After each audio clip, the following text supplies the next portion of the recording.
Nasaida zikr qilingan bir hadisda Abu Hurayra radhiyallohu anhu shundoq deydi. Hazreti Payg'ambar alayhissalom shundoq degan. Shundoq bir zamonlar keladi-ki, insonlar o'sim yeydi.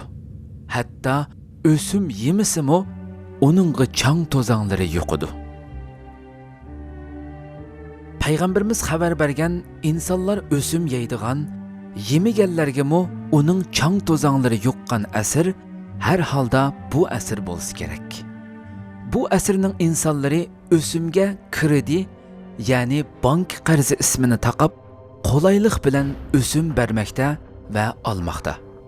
Bu cho'ng gunoh namoz o'qiydigan kishilarning bir qismini mo changiliga olgandek, taqvodor yashashga tirishayotgan kishilarning bir qismini mo o'z ichiga elib olgan. Ko'plagan kishilar ishini cho'ngaytish g'oyasi bilan banklarga murojaat qilmoqda va kredi ismi bilan o'sim olmoqda va o'sim bermoqda.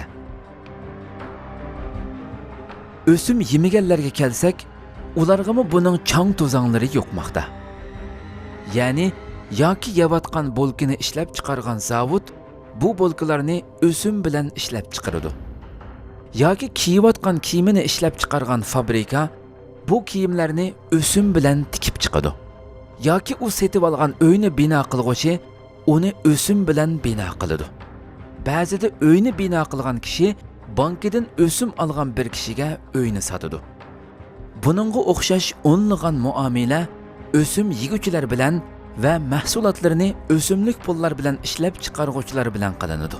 Shunlashqa kishi o'simga bevosita mubtalo bo'lmasa-mu, o'simning chang to'zonlarini yutishga majbur qiladi.